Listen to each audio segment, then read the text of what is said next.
लोग आप में से 35 के बाद हताश हो जाते होंगे, 30 के बाद हताश हो जाते होंगे, बस खत्म हो गया, अब तो मामला कुछ है ही नहीं। लेकिन आपको हार नहीं माननी है, कंसिस्टेंसी दिखानी है। शाबाशियां, शाबाशियां। Thank you so much. बहुत बधाई। हो खाड़े विच डांग खड़ के वो खाड़े विच डांग खड़ के उथे हो गई लड़ाई भारी। अर्जन वैली ने हो अर्जन वैली ने हो पैर जोड़ के गंडासी मारी।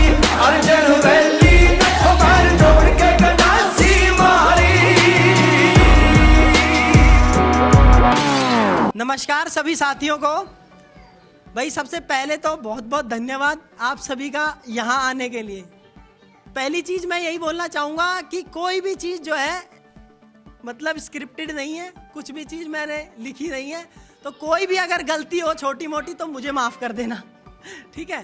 तो आज के इस प्रोग्राम को स्टार्ट करते हैं। एक छोटा सा गेट टुगेदर रखा है जिसमें फिजिकल एजुकेशन के सारे बच्चे देश के कोने कोने से आए हुए हैं। अच्छा, कम बच्चे इसलिए हैं क्योंकि आज 26 जनवरी है, तो सारे फिजिकल एजुकेशन टीचर लगे हुए हैं ये, और मतलब कुछ करना चाहते हैं तैयारी, कुछ लगे हुए हैं। बिहार में भी अभी सिलेक्शन हुए हर जगह, तो बच्चों की संख्या कम इसीलिए है क्योंकि सब जगह प्रोग्राम चल रहे हैं। लेकिन फिर भी आपने अपना प्यार दिखाया, उसके लिए तहे दिल से आपका धन्यवाद। और आज आपके मुख्य अतिथि आए हुए हैं। सबसे पहले हमारे कोच साहब बैठे हुए हैं।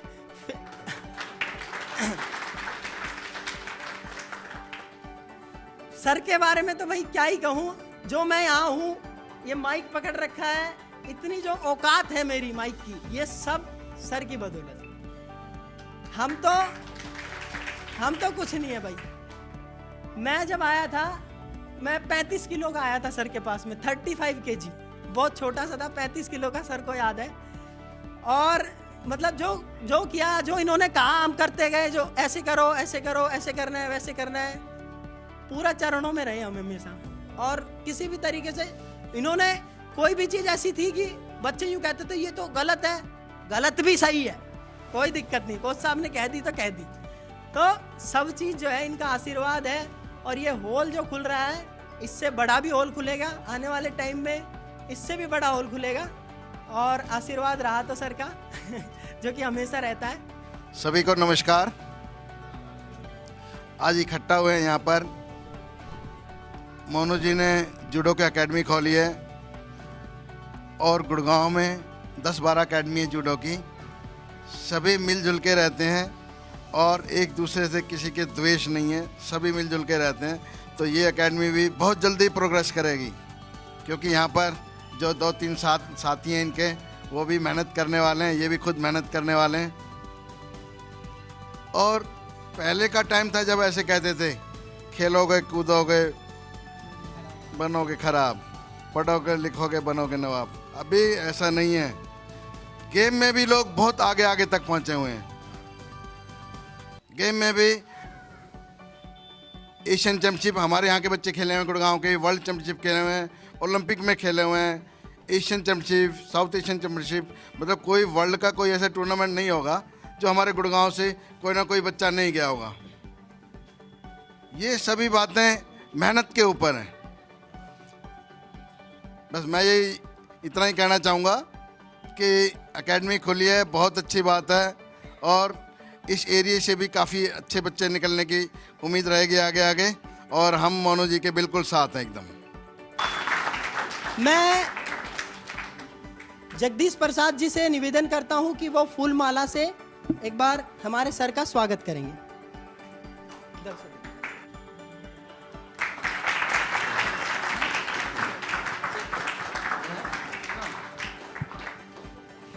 तो हमारे साथ में कुलदीप सिंह जी भी आए हुए हैं जो कि मैनेजर हैं, तो इनका भी मैं कहूँगा फूल माला से स्वागत करेंगे।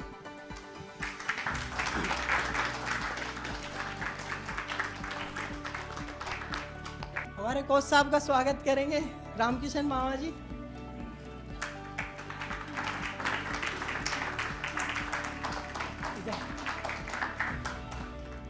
अब मैं सर से रिक्वेस्ट करता हूं कि सर की क्या जर्नी रही, किस तरीके से सर ने क्या क्या उनके लाइफ एक्सपीरियंस थे, और किस तरीके से अगर मतलब हरियाणा स्पोर्ट्स डिपार्टमेंट से डिप्टी डायरेक्टर रिटायर होना मतलब कितना एक्सपीरियंस होगा, मतलब आप सोच भी नहीं सकते कभी इस पोस्ट को, है ना। आप कोच और फिजिकल एजुकेशन टीचर ये सब सोच सकते हैं। तो सर बहुत ही बड़े ओहदे पे थे, तो इनके पास में जो नॉलेज है उसका तो भंडार है, तो उसको आज ग्रहण करते हैं थोड़ा सा। Sir please. सबसे पहले तो मोनू मधुकर कोच इस एकेडमी के, उन्होंने जो आज ये शुभारंभ किया है, इनको और सभी पेरेंट्स, फिजिकल टीचर्स, स्पोर्ट्स से रिलेटेड जो बैठे हुए हैं, उनको मेरी हार्दिक शुभकामनाएं कि खेल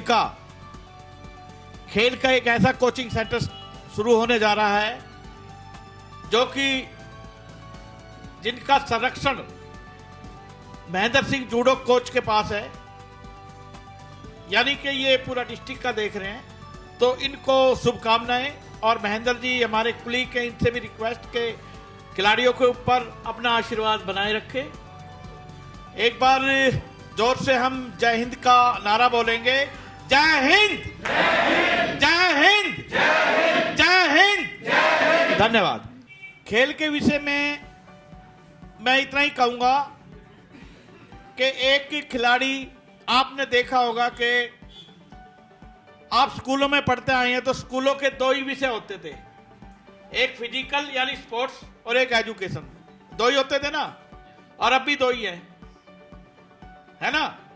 हाँ, तो दो विषय है, दो विषय में से हम एक विषय पढ़ाई करते हैं, बहुत अच्छी बात है। लेकिन दूसरा विषय जो आज ये सिद्ध हो चुका है कि खेल के बिना जीवन, और खास तौर पे स्टूडेंट्स, क्योंकि स्टूडेंट्स लाइफ ही होती है खेलने के लिए, अधूरा है। एक जो पढ़ने वाला छात्र है हमारा, एक पढ़ने वाला बच्चा है, अगर वो खेल नहीं खेलता तो यानी ये समझो कि वो अपनी लाइफ के अंदर एक चीज आधी अधूरी रह गई उसकी। खेल के वैसे तो सरकारी तौर पे भी मैं बताऊंगा क्या क्या फायदे हैं, लेकिन पहले मैं वैसे बताता हूं। खेल से हमारा सबसे बड़ा तो फायदा यह है कि हमारा जो मानसिक, फिजिकल जो विकास होता है वो किसी और क्षेत्र में नहीं हो सकता, क्योंकि खेल से हम, यानी आप फिजिकली फिट है, आप तंदुरुस्त है, तो ऐसी ऐसी महामारी जो अभी पीछे आई उसमें भी आप जीवित रह सकते हैं, संघर्ष कर सकते हैं, और आने वाले समय में तो इसकी बहुत ज्यादा आवश्यकता होगी। तो ये खेल के विषय में मैंने एक जो दूसरे सरकारी फायदे के अलावा आपको बातें बताई हैं, इसलिए हमें खेल बहुत जरूरी है। खेल एक साइंस है। आप फिजिकल टीचर्स को उनको समझते हो कि भाई फिजिकल टीचर है या पीटीआई है या जो स्पोर्ट्स के कोच है, वो नहीं, वो साइंटिस्ट है। जूडो के जितने यहाँ के लड़के, खासतौर पर लड़कियां, मैं तो खूब जानता हूं, इंटरनेशनल लेवल की है। तो इतना अच्छा सेंटर वो एकेडमी में वहां संभालती है लड़कियां। लोग कहते हैं लड़कियां भाई नहीं आ रही है, नहीं ना, वो करती है, फाइट भी करती है, खूब करती है, इतने अच्छे लेवल पे है।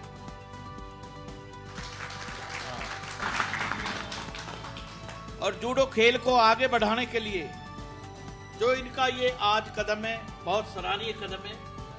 खेल विभाग की तरफ से या हमारी तरफ से, हरियाणा ओलंपिक एसोसिएशन भी मैं देखता हूं जो सबसे बड़ा प्लेटफॉर्म है, उसकी तरफ से अगर कोई भी कभी इनको कोई ऐसी आवश्यकता हुई, कोई ऐसा मार्गदर्शन हुआ, तो हम यहाँ इनके सहयोग के लिए थ्रू कोच साहब महेंद्र जी, हम यहाँ पर तत्पर इनके साथ खड़े रहेंगे। बिल्कुल। दोबारा से आप सभी को, विशेष तौर पे जो पेरेंट्स है, हमारे जिम्नास्टिक में छोटे छोटे बच्चे आते हैं, तो पेरेंट्स को मैं बहुत ज्यादा वो करता हूँ, क्योंकि बिना पेरेंट्स के बच्चे आ नहीं सकते। और ज्यादातर आप कहोगे पेरेंट्स में जो जेंट्स है हमारे काम में होते हैं, मदर लेके आती है, तो माताओं को मेरा सत्संग नमन के आप उनको बच्चों को जोड़े रखें। इन्हीं शब्दों के साथ आपको दोबारा से शुभकामनाएं। Thank you so much sir. तो अब सर ने इतने प्यारे प्यारे वर्ड्स बोले, इतनी सारी चीज़ें बताई इसको, और सबसे पहली चीज़ तो हरियाणा ओलंपिक एसोसिएशन की तरफ से हमें इतना सपोर्ट मिलेगा, उसके लिए बहुत बहुत धन्यवाद सर। अब बहुत लोग यहाँ गैदर हुए हैं, सच में सर ये जितने भी हैं, देखो ऐसे बुलाने पे कौन आता है, एक मैसेज पे इतने बच्चे इकट्ठा होना, ये सब प्यार ही है आप लोगों का। और अब सर से मैं रिक्वेस्ट करूँगा कि सर लाइफ जर्नी कैसी क्या रही, मैं जब छोटा था तो मतलब आप कैसे देखते थे हमें, और किस तरीके की क्या क्या चीज़ों को हम फॉलो करते थे, और क्या क्या चीज़ें हमें ध्यान रखनी चाहिए ताकि बच्चे और अच्छे से निकलें। तो sir over to you sir. जो बच्चे गेम के साथ जुड़े, बचपन से ही जुड़े, कच्ची मिट्टी होती है उसको जैसे मर्जी ढाल सकते हैं, जैसे मर्जी उसको, और जब थोड़ा बड़ा बच्चा हो जाता है तो उसकी भी बॉडी स्ट्रांग हो जाती है, मसल स्ट्रांग हो जाती है। तो जितनी फ्लेक्सिबिलिटी छोटे बच्चे में जल्दी लाई जा सकती है, उतनी बड़े बच्चों में फ्लेक्सिबिलिटी जल्दी लाना बहुत मुश्किल है।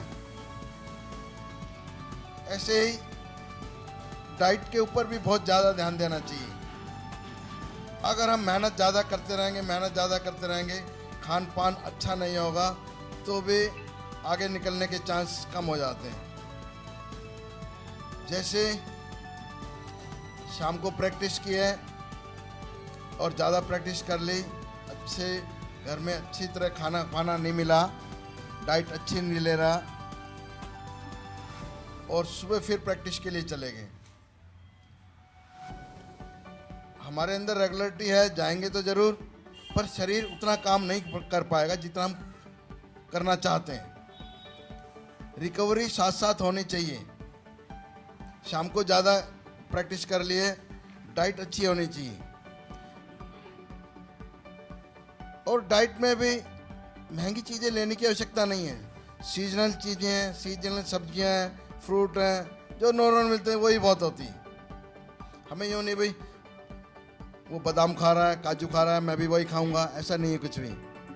चने खा सकते हैं, मूंग की दाल खा सकते हैं, मूंगफली वगैरह खा सकते हैं। मतलब ये ज़रूरी नहीं है कि हमें उस तरफ दौड़ना कि हाँ भाई हमें पैसे के घर जाके मम्मी मुझे तो ये चाहिए, मम्मी मुझे तो ये चाहिए, मम्मी कहे नहीं बेटे इतने पैसे नहीं हैं तो गेम नहीं चलेगा, ऐसा नहीं है। नॉर्मल चीज़ें जो सीजनल हैं, सीजन की हैं, हरी सब्जियां हैं, फ्रूट हैं, ये चीज़ें खाएंगे वो भी बहुत है। और मैं यूँ कहूँगा कि गेम में बढ़ने के लिए रेगुलरिटी नंबर वन पे। साल में एक दिन का भी गैप ना हो, ऐसा वो होना चाहिए। मजबूरी है, कहीं जाना है, शादी में जाना, ब्याह में जाना, वो एक बहुत अलग चीज़ है, मजबूरी है। अदरवाइज दोस्त का बर्थडे है वहाँ जाना, दोस्त के वहाँ जाना, ऐसे करेंगे तो फिर कामयाबी मिलनी मुश्किल हो जाती है, क्योंकि ये टीम गेम नहीं है। टीम गेम में तो हो सकता है मोनू सर ने टीम बनाई हो, मैं कह दूँ एक लड़के को रखना, मोनू सर रख लेंगे उसको। पर जो इंडिविजुअल गेम है, कोई भी गेम है इंडिविजुअल गेम, हर एक में मेहनत करनी पड़ेगी, हर एक में मेहनत करके आगे निकलेंगे। हमें माँ बाप की या किसी के अप्रोच की आवश्यकता नहीं है।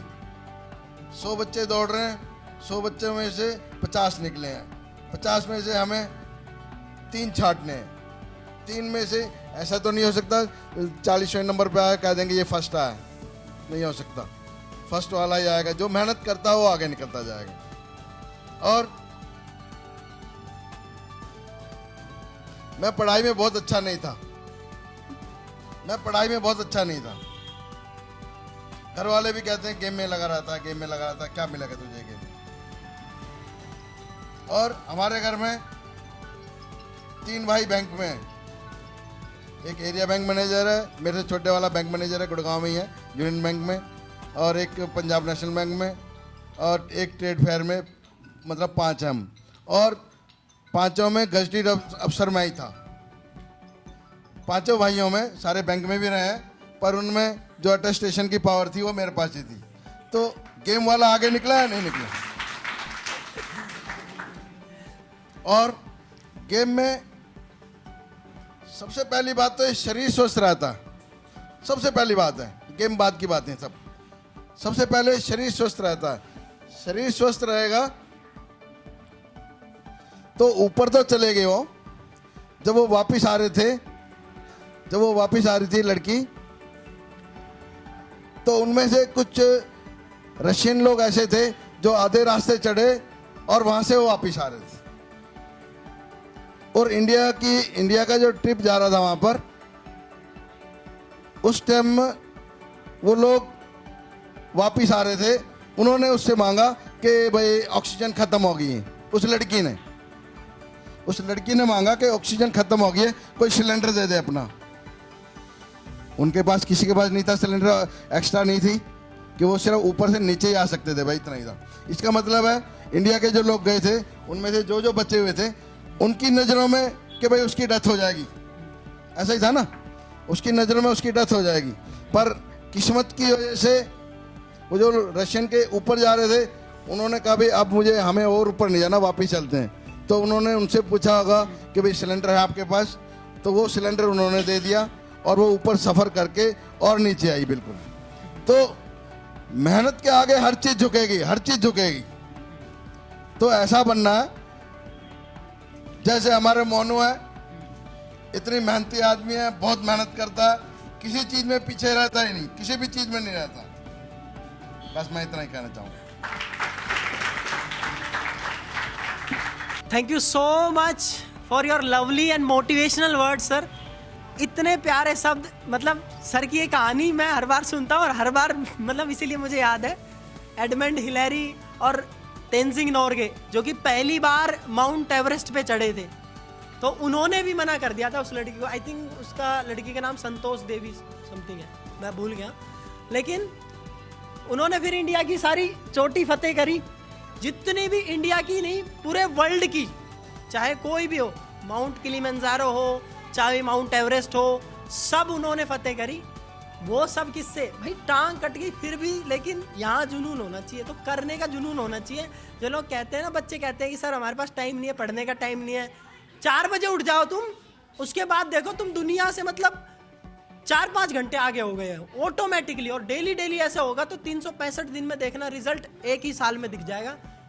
ये मेरी गारंटी है, मैं गारंटी लेता हूँ इस चीज़ की, अगर कोई कर ले इस चीज़ को किसी भी चीज़ में।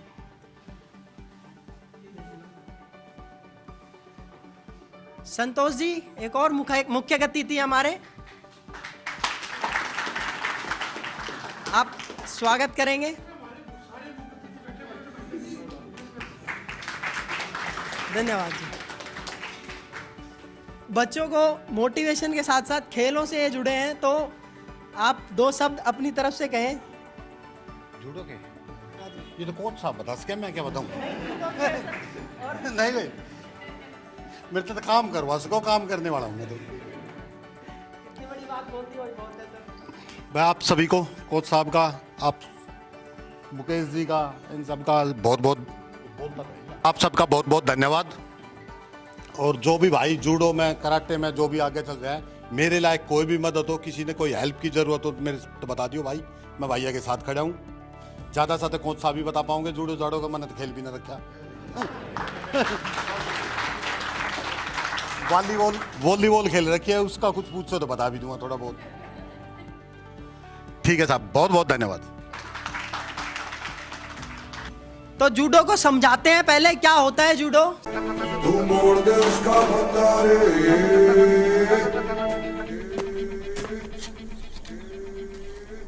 चल मोड़ दे उसका पंजा रे।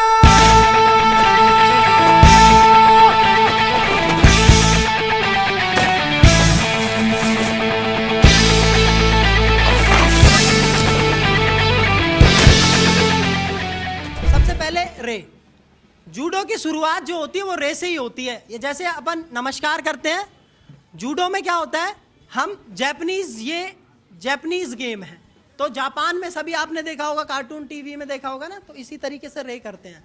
तो शुरुआत भी रे से होती है और ख़त्म भी रे से होती है। कितना अच्छा है ना कि मतलब आप फाइट करने जा रहे हैं, एक तरीके से लड़ने जा रहे हैं, लेकिन पहले रिस्पेक्ट दे रहे हैं आप, ठीक है।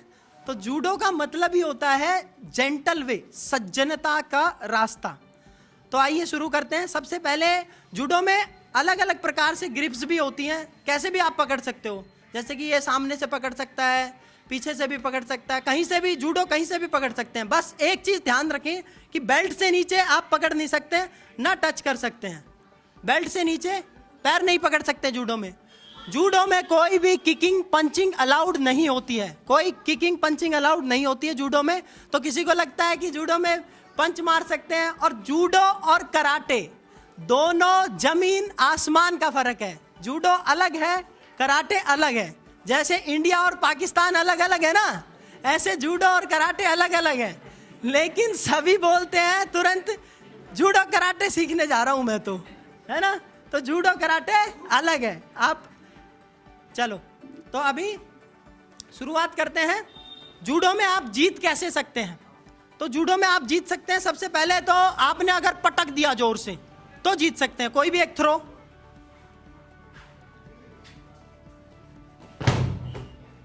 तो ऐसे अगर थ्रो मारी, बच्चे डर गए, इधर पीछे बड़े बड़े भी डर गए, सोच रहे हैं चोट लगी है, नहीं लगी है। ये टेक्निक है, ठीक है। तो पहला तरीका ये है कि आप किसी को भी पटक के गिरा सकते हैं, तो आप जीत गए हैं। नमस्कार सभी साथियों को, स्वागत है हमारे चैनल पे। और आज हमारे साथ हैं वो है राहुल भाकला। तो मैं इनको पर्सनली नाम इसलिए जानता हूँ क्योंकि जब से ये मिले हैं, कितने महीने हो गए लगभग? लगभग हुए 11 महीने हो गए। तो 11 महीने हो गए लगभग मिले हुए हमें। 11 महीने का ये जो गैप था, इसमें इन्होंने इतनी कंसिस्टेंसी दिखाई, उसी का रिजल्ट आज आपके सामने आपको दिख रहा है। कौन सा एग्जाम क्वालिफाई किया? EMRS 2023। और ऐसा नहीं है कि ये अभी इनकी 20-22 साल उम्र हो गई। उम्र कितनी है? समथिंग है 39, 38, 39। तो 38-39 साल की उम्र है इनकी, और इन्होंने अभी EMRS का एग्जाम क्वालिफाई किया है। बहुत लोग आप में से 35 के बाद हताश हो जाते होंगे, 30 के बाद हताश हो जाते होंगे, बस खत्म हो गया, अब तो मामला कुछ है ही नहीं। लेकिन आपको हार नहीं माननी है, कंसिस्टेंसी दिखानी है। तो आइए खुद ही समझते हैं इनकी क्या इन्होंने कंसिस्टेंसी दिखाई, किस तरीके से इन्होंने पढ़ाई करी, क्या क्या चीजों को इन्होंने ध्यान रखा। तो राहुल भाई, over to you. Sir consistency तो कुछ नहीं भाई। मैं राहुल पवार भाकला, तहसील रामपुर मनिहारन, डिस्ट्रिक्ट सहारनपुर। लगभग वही KVS 2023 से स्टार्टिंग की थी। फार्म तो भर दिया, लेकिन पता कुछ नहीं था क्या है रहा क्या नहीं। मामा का लड़का है मेरा, जॉब करता है गाजियाबाद में, उन्होंने फार्म भरवाया। उसी के पास मैंने कोचिंग की, BTech था वो लड़का। तो उन्होंने कहा तू अड्डा ज्वाइन कर ले रहा है। मैं कहा कुछ ना अड्डा उड्डा और मैं तो बता जो कुछ बताना। मैं 1 महीना रहा उनके पास, उनसे बहुत कुछ सीखने ने मिला। दोस्त भी है मेरे, टीम पर वक्ता बन के एक ललक लगी थी उन्होंने देख के। खैर जो सच है, उस टाइम तो अड्डा ज्वाइन नहीं हो पाया, मैंने KVS दे दिया।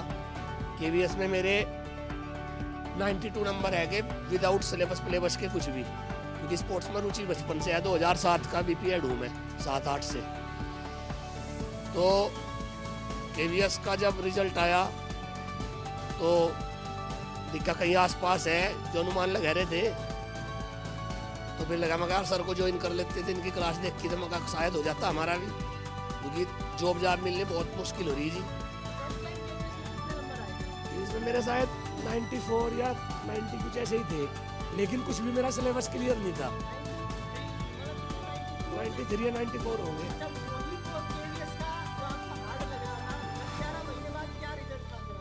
10-11 क्या जी, फिर मामा के लड़के ने, अंकुर चौहान ने मेरे से सर की वीडियो भेजी। 1-2 वीडियो देख के थोड़ी सी उत्सुकता जाएगी, तो मैं सोचा यार बात करूँ कैसे, क्योंकि भाई देसी आदमी हम, इंग्लिश ठीक है, उस टाइम में तो कुछ नहीं थी। तो मैंने इंस्टा से इनका नंबर उठा लिया सर का, और सौभाग्यवश ऐसे फ़ोन किया। सर ने कहा भाई बिहेवियर तो सर का ज़्यादा ज़बरदस्त है, क्योंकि सर नहीं बिल्कुल एक दोस्त भी होने जरूरी है। तो मैं एज में सीनियर हूँ इनका, एज तो भाई ठीक ठाक ही है, क्योंकि सर तो क्या कह रहे हैं। तो सर सहारनपुर आना था सर को 3 दिन बाद। तो बस वहाँ से एक शुरुआत होगी भाई, मेरी भी देसी आदमी थे लड़ो।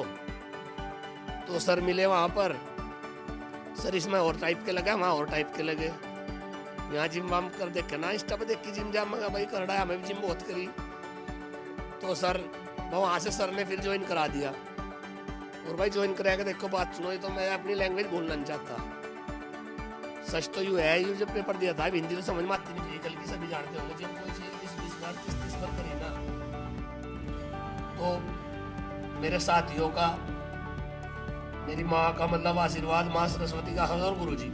देखो गुरुजी का तो घर फोटो चले गया, जब पहली सेल्फी थी मैंने इनसे डाली। आप टीचर लगे हुए हो ऑलरेडी? टीचर नहीं है जी मैं, अच्छा, वो तो संविदा पे लगे हुए हैं। बोलते तो उनको टीचर ही है। कह लो टीचर जी। एक वीडियो थी सर ने मेरे से पूछ के वो करी थी ना। हाँ, यूपी मेरे के को भाई- एक्चुअली में पता नहीं था इतना भी बुरा हाल है, तो मैंने एक बार पूछा कि ऐसा अनुदेशक भी कुछ है कि मतलब 5-6 हजार, क्योंकि हम तो LNIP से पढ़े हैं, तो हमने देखा है कि हमारे जितने साथी होते हैं 50,000 से नीचे की नौकरी कोई भी नहीं करता है, प्राइवेट में भी, और डेफिनेटली क्वालिटी होती है तो आपको कोई भी ले लेता है। लेकिन 8-8 हजार में, 6-6 हजार में इतना बुरा हाल फिजिकल एजुकेशन का, तो मेरे को बहुत बुरा लगा।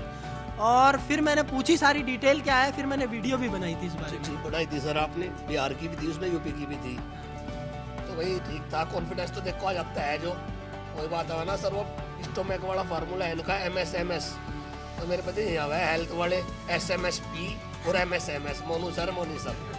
तो इंग्लिश भी ठीक ठाक होगी भाई, ये बात तो ठीक ही लग रही। और भाई सबसे बड़ी बात है, चलो जॉब तो मिल जा, जो रेस्पेक्ट मिली ना, जो समाज में रेस्पेक्ट मिल रही सोशल मीडिया पे जिला सहारनपुर में, मेरे सभी साथी, मैं साथियों का भी दिल से आभार व्यक्त करूँ, हमेशा मोटिव करा। जिस हिसाब से कहता ना, को बड़े बड़े बड़े बड़े घर के लड़के में सारे, कभी मतलब छोटेपन का महसूस भी उन्होंने होने दिया। और मैं थारा भाई जोगिंदर ऐसा ही। तो क्या कहेगा भाई, जो कुछ है देखो, मैं तो वो नहीं है ना, कुछ वो था, कोई लालच नहीं। मुझे तो अपना पता भाई, देखो और का तो मुझे पता नहीं, क्योंकि इतने बड़े चैनल में पढ़े रहे हैं। अगर 12 बजे भी फोन किया ना सर से, तो या तो 12 बजे उठा नहीं, 12-1 पे रिटर्न कॉल हुई, नहीं तो मेरा इनसे कोई लालच नहीं है ना। कभी कोई पैसों की बात करी, पैसे दे रहे हम अड्डा से दे रहे, इनसे तो दे नहीं रहे, ठीक है नहीं भाई। तो बिहेवियर, और भाई साहब भारत की बात कर रहा मैं, भारत में इनसे बेस्ट टीचर है नहीं। फिजिकल का पता क्या होता है यार, इंग्लिश मैरी देख लो, हम हिंदी मीडियम के पढ़े हुए बच्चे हैं, तो बस सर का प्यार, माँ का आशीर्वाद, माँ सरस्वती का आशीर्वाद पूरा रहा। सर ने क्या आना, मैं कहा मुंबई बुलाओगे ना, जब भी जाता चाहे फ्लाइट के रुपये भी लोगों को तो लेने थे, अगर जाते। क्योंकि देखो सर भी कभी भगवान नुमा दूसरा रूप है भाई, आप लोगों को ऑप्शन होंगे और आप लोग तो कुछ भी कर सको। मैं भी ये सोच रहा था, जब मैं दीवाना हुआ इनका, इतना हुआ मैं नेट नूट की सारी क्लास देख कर लेगा। अगर मैं होता ना MP ऐड, तो मेरा भी जी करा था मगर ये नेट नोट क्वालिफाई कर ले, वो सारे दोस्त लग चुके थे सर। अच्छा, देखो मैं आपको क्रेडिट देता हूँ किस चीज पे जाता है, आपकी मेहनत और आपकी जो कंसिस्टेंसी रही है ना, 11 महीने जो आपने लगातार दिए, 11 महीने हो गए मिले हुए हमें, और 39 एज एक बार फिर से रिपीट करता हूँ, इन्होंने मतलब हर जगह, ऐसा नहीं है, आपने विभिन्न प्रकार की कोचिंग भी ट्राई करी होंगी, पढ़े होंगे थोड़ी, और अपनी सेल्फ स्टडी भी पूरा कोशिश भी करी होगी।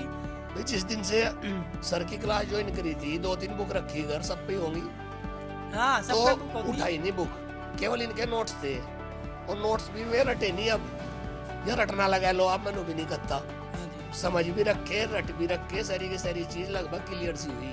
अच्छा, ये जो बच्चे तैयारी कर रहे हैं, इनके लिए आपका क्या मैसेज रहेगा?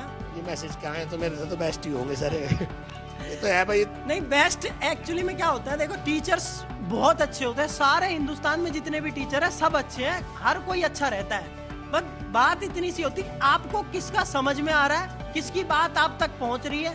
अगर इतना ही अच्छा बच्चों का लेवल होता तो वो कोचिंग लेते ही क्यों, किताबों से पढ़ लेते भाई।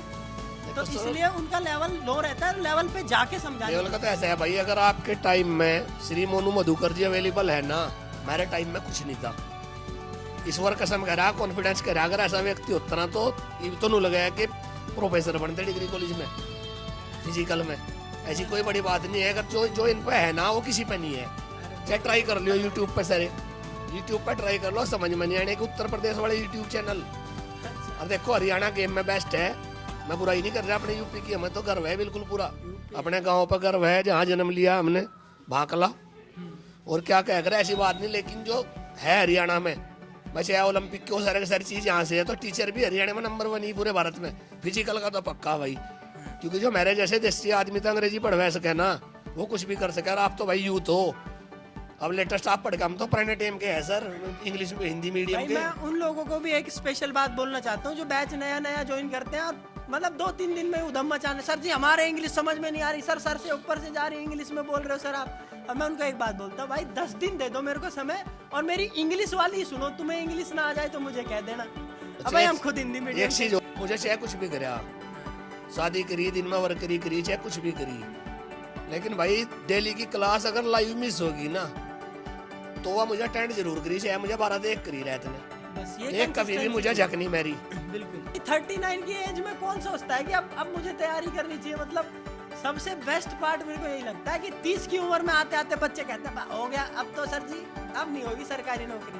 भाई कोशिश करोगे ना तो डेफिनेटली होगी, तुम बस तुम्हारी एज बच रही हो थोड़ी बहुत जितनी भी है, एलिजिबिलिटी तो कम से कम हो, बाकी तुम्हारे अंदर 100% की इंटेंसिटी होनी चाहिए हर चीज को करने की। अभी हमारे साथ में राहुल भाई बैठे हुए हैं, तो हर एस्पिरेंट्स के मन में कुछ ना कुछ सवाल होते हैं, जीवन में क्या करना है, 10वीं कर ली 12वीं कर ली अब क्या करूं, कॉलेज कर लिया अब क्या करूं, बीपीएड कर लिया क्या करूं, एमपीएड कर लिया क्या करूं, पीएचडी कर लिया क्या करूं, बिजनेस करूं, कोचिंग करूं, टीचर बन जाऊं, मास्टर बन जाऊं, कराटे प्लेयर बन जाऊं, जूडो प्लेयर बन जाऊं, क्या ऐसा गेम ले लूं जिससे जीवन सफल हो जाए। बहुत सारे सवाल हैं, तो एक एस्पिरेंट के मन में क्या क्या सवाल होते हैं वो आप पूछेंगे, और आप अगर नहीं पूछ पाए तो यहाँ से कोई भी एस्पिरेंट है वो आके पूछ सकता है सवाल, क्या क्या मन में आपके सवाल हैं उनका जवाब मैं देने की कोशिश करूंगा और आपको सही राह और सही 100% आपको उससे सॉल्यूशन मिलेगा। ठीक है, चलो सर अभी तो कहना चाहता हूँ मैं, जैसे मैंने बीपीएड करने के बाद एमपीएड नहीं किया था, ठीक है, 1 साल में मुझे लगा शायद लेट हो गया, तो मुझे एमपीएड करना चाहिए ना, या डेफिनेटली एमपीएड करना चाहिए, कहना चाहिए क्योंकि बिल्कुल डेफिनेटली। क्योंकि मुझे लगता है कि अब एमपीएड नहीं करूँगा तो आगे कोई स्कोप खास नहीं दिख रहा है। देखो एमपीएड यानी कि मास्टर डिग्री, तो बैचलर्स के बाद में मास्टर्स हर उसको करनी चाहिए जिनकी घर से मतलब कि कंडीशन थोड़ी बहुत ठीक है, या फिर ऐसा है कि मतलब कंडीशन ठीक नहीं भी है तब भी मास्टर डिग्री करनी चाहिए। ये मेरी पहली प्रायोरिटी रहेगी, मास्टर डिग्री सबको करनी चाहिए। सर जब आप बीपीएड कर रहे थे, हाँ, एलएनपी में थे आप, सारे फिजिकल एजुकेशन टीचर को फिजिकल एजुकेशन कोर्स करने जाते हैं कैंडिडेट, उनकी मतलब ड्रीम ही होती है एलएनपी जाना। हाँ, सबकी बस की बात नहीं है, मेरी बस की बात भी नहीं थी। ड्यू मुझे मिल रहा था बट ड्यू नहीं किया, कोई कारण थी क्योंकि मैं अपनी एकेडमी डिस्टेंस नहीं कवर नहीं कर पा रहे थे, हाँ, तो लखनऊ विश्वविद्यालय से मैंने बीपीएड किया। हाँ, तो मैं कहना चाहता हूँ एलएनपी में जो आपने चीज़ें देखे हैं हम लोग नहीं देख पाए हैं, हाँ। नहीं देख पाए। तो बाकी जो नए बच्चे आ रहे हैं उसको एलएनपी जाना चाहिए या नॉर्मल किसी यूनिवर्सिटी से कर लेना चाहिए बीपीएड एमपीएड? ये थोड़ा पर्सनल सवाल कर दिया है एक्चुअली Sorry, मैं sir, इसलिए चाहता हूँ। इसके लिए देखो बहुत लंबी स्टोरी है, एलएनआईपी जाना एक लंबी स्टोरी है और अपने सपनों के लिए आपको लड़ना पड़ता है। डेफिनेटली मेरी माँ भी पीछे ही खड़ी है तो माता जी ने पिताजी ने मना कर दिया था, भाई नहीं जाएगा तू, एलएनआईपी नहीं जाएगा, इतनी दूर कॉलेज है, बिगड़ जाएगा बच्चा। अच्छा 16-17 साल का बच्चा रहता है जब 11वीं 12वीं करता है, उस टाइम पे बिगड़ने की पीक रहती है, सबसे ज़्यादा बिगड़ता है उस समय बच्चा। उस टाइम पे एक तरीके से इंसान या बच्चा कोई भी रहता है वो ऐसा रहता है जैसे पिघला हुआ लोहा जिसको आप असली शेप देना आपके काम है। अगर तलवार में डाल दोगे तो तलवार बन जाएगी, और अगर और किसी चीज शेप में देना चाहो तो वो उस शेप में बदल जाता है। 16-17 साल वो एज होती है, 16 से 20 साल की। तो मैंने जिद पाल ली, भाई मेरे को जाना ही जाना है। हालांकि 2-3 दिन खाना नहीं खाया मैंने, नौटंकी करी, बाहर खा लेता था, घर में नहीं खाता था। ठीक है, तो ये चीज रही और जिद पालनी पड़ती है क्योंकि घर वाले तो अपने ही हैं, आपकी जिद के आगे फिर किसी की नहीं चलती क्योंकि आप भी उन्हीं के बच्चे हो। तो ये चीज़ रहती है, तो घर वाले आपको करेंगे, सपोर्ट करेंगे। डेफिनेटली उन माँ बाप से मेरी एक ही रिक्वेस्ट है कि अपने बच्चों को सपोर्ट करो। अगर पढ़ने में जाना चाहता है तो डेफिनेटली पढ़ाई में आगे भेजने की कोशिश करो, और एलएनआईपी जाना चाहिए। और एलएनआईपी अगर नहीं गए तो ज़रूरी नहीं है एलएनआईपी है, बहुत सारी चीज़ें। सर जैसे कि यहाँ पे बहुत सारे भाई लोग हैं, बहन भी है, तो मैं इनसे ये सब जैसे कि सारे जॉब वाले हैं, मैं जानता हूँ सारे जॉब वाले हैं, ठीक है, कहेंगे कोई नहीं, सारे कोच कहीं नहीं कोचिंग करवा रहे हैं, उनके लिए प्राइवेट यूनिवर्सिटी कॉलेज जाना आसान होता है क्योंकि वहाँ पे एडवांस पैसे दे दिया और उनको अटेंड कम करते हैं, ऑनलाइन क्लासेस वगैरह कर लेते हैं, है ना। सरकारी यूनिवर्सिटी कॉलेज में चली जाते हैं ना, सरकारी कॉलेज में क्लास अटेंड नहीं कर पाते, फिर उसकी डिस्टेंस कवर नहीं कर पाते। जैसे बताया कि मेरे ड्यू मिला था, ड्यू गया नहीं मैं अपनी अकेडमी को लेकर, तो वो प्राइवेट कॉलेज मिलते हैं, तो उसको प्राइवेट कॉलेज मिल रहे हैं, एडमिशन ले रहे हैं, यूनिवर्सिटी सरकारी है, तो वो कोई दिक्कत तो नहीं होगी। देखो ऐसा कुछ भी नहीं है। मैं सच बताऊं तो पहले तो आपको रेगुलर पढ़ाई करनी चाहिए। ये तो आप चलो एक्सेप्शन केस हो गए कि आप नौकरी कर रहे हो फिर पढ़ाई, ऐसे कभी पढ़ाई होती नहीं है। 10वीं करो, 12वीं करो, फिर कॉलेज करो, और इस दौरान नौकरी की मत सोचो। नौकरी की सोचनी भी नहीं चाहिए किसी भी तरीके से, ठीक है। तो इन चीज़ों को खासा ध्यान रखना चाहिए। बाकी और सवाल कोई? सर इसी क्वेश्चन पे फिर से जैसे कि बताया मैंने जस्ट कि बहुत सारे कैंडिडेट वैसे हैं जिसकी जॉब नीड है उनको लिए। आप ये कहना चाह रहे हैं मैं बाहर से बीपीएड कर लूं और फिर नौकरी भी करता रहूं तो वो बेस्ट है क्या? अब आप सुनना ही वो चाह रहे हो तो मैं क्या बोलूं? नहीं सर सॉरी इस चीज को मैं सपोर्ट नहीं करता कभी Support भी। नहीं करते, सही नहीं है, I know ये so। चीज सही नहीं है सही क्योंकि नहीं। डिस्टेंस कोर्सेज है ही नहीं है। I know BPEd distance BPEd courses. MPEd और बीएड में डिस्टेंस नहीं है, मुझे भी पता है चीज। जोश दबंग के साथ आवाज में उनको तो सुनाई नहीं दे रहा। जो डीपीएड होता है वो डिप्लोमा इन फिजिकल एजुकेशन होता है। तो आप सर फिजिकल एजुकेशन के लग नहीं रहे हैं। वहां तक आवाज है, एक आवाज में बच्चा ऐसे लाइन से लग जाना चाहिए। थोड़ा नर्वस नर्वस होना किससे नर्वस? ये तुमसे घबराए हुए हैं। तुम इनसे घबरा रहे हो। तो सर जैसे डीपीएड कई राज्यों में इंटर के बाद होता हाँ है, जी। लेकिन यूपी में होता है ग्रेजुएशन के बाद। ठीक है। तो सर यूपी टीजीटी में वैलिड होता है। हाँ तो और कुछ यूनिवर्सिटी भी डीपीएड के बाद एमपीएड कराती हैं, हाँ जैसे इलाहाबाद यूनिवर्सिटी, हाँ, लखनऊ ठीक है, यूनिवर्सिटी। ठीक है। तो क्या सर एमपीएड करना ठीक रहेगा या बीपीएड फिर करो फिर एमपीएड करो। डीपीएड के बाद सर? बीपीएड के बाद क्यों कर रहे हो? ग्रेजुएशन के बाद 2 साल की बीपीएड फिर एमपीएड करो ना। डीपीएड के बाद करवाते हैं। हाँ डीपीएड के बाद डीपीएड कर रखा है सर, जो केवल गवर्नमेंट कराती है यूपी में। अच्छा तो डीपीएड फिर डीपीएड एलिजिबल होगी, जिस जगह एलिजिबल होगी वहाँ आप नौकरी लग सकते हो, बाकी जगह नहीं लग सकते हो। बस हाँ। सीधा सिंपल। और कोई सवाल? नहीं, बस हाँ जी बोलो। मैं बैडमिंटन गेम से हूँ और हाँ। मेरा अभी बीपीएड फर्स्ट ईयर है। ग्रेजुएशन मैंने बीबीए से की थी क्योंकि मेरे जो होम टाउन था वहाँ पे बीपीएस वगैरह कुछ नहीं था।